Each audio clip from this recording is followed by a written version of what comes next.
here with Bluegrass Green Source out in our community garden spot at Piecemeal Community Gardens, and we're social distancing, being outside and gardening all at the same time to love Mother Earth and to ground and to be present in this beautiful spring.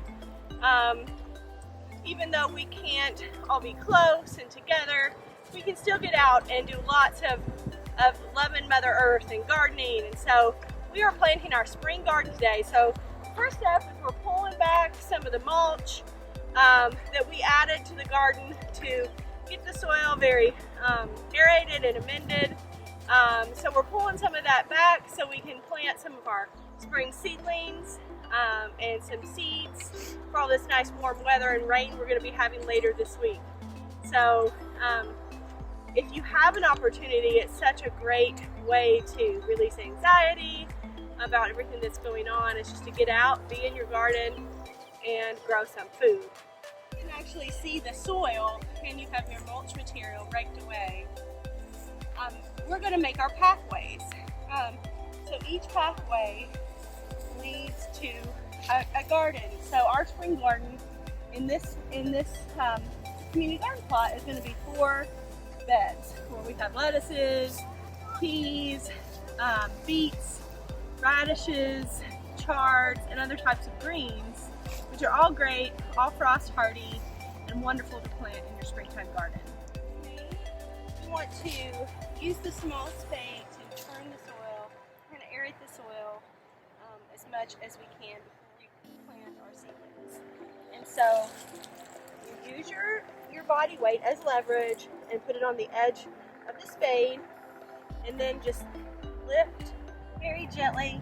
As you can see, there's still a little bit of cardboard there. We can rake that out after, but we just want to kind of stir up the soil and kind of get it awake and get it ready. I want to introduce Rebecca Glasscock, who kind of brainchild, I think, is Piecemeal Community Gardens, and we're also lucky that we got to see her here in the garden today, and she's going to tell us a little bit about one of her plants that she really loves to grow and eat from her garden. And I'm glad that Bluegrass Green Source is out here. Like last year, you're going to expand your garden this year, so I'm glad about that.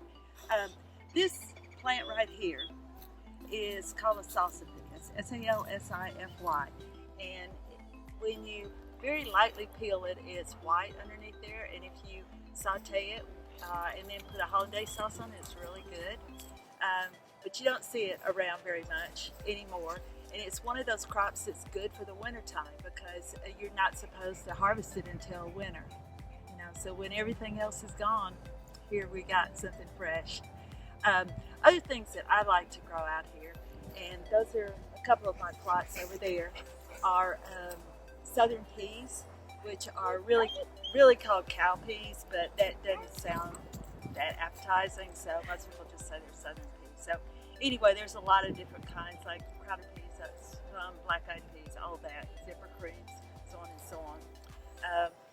And lima beans, so I think it's good for maybe now people to start thinking about things that they could actually live on a little bit more, you know, things that have high protein in them and that sort of thing, you know, some of the potato varieties and that sort of thing. And I've got a potato coming that it's called like King Edward potato or something like that. I don't think that's quite right, but anyway, it's a potato that, you know, potatoes came from Peru, and this is one that you don't see in the United States very much, and so the potato beetles don't care for it, you know, so it's really good, one for us to maybe try this year and see if we can have a good harvest off it. So anyway, I think it's good y'all are out here, and I do think we ought to, you know, be thinking about how to grow food to at least be part of our diet, what we've grown ourselves. As we've been gardening, we've been finding lots of worms. These are great for our soil. They're helping to aerate, to make tunnels that carry air and water down to the plants. So we're really excited to see so many worms out here today in the soil.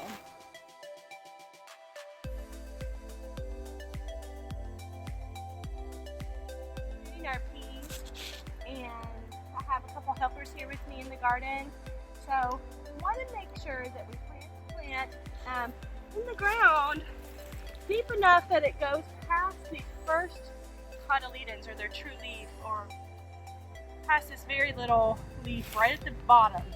So if you want to go ahead and put this in this hole right here, and then we just want the soil to be nice and loose, but kind of cover it up just enough that the plant, those first cotyledon leaves are covered. So would you like to plant yours right here?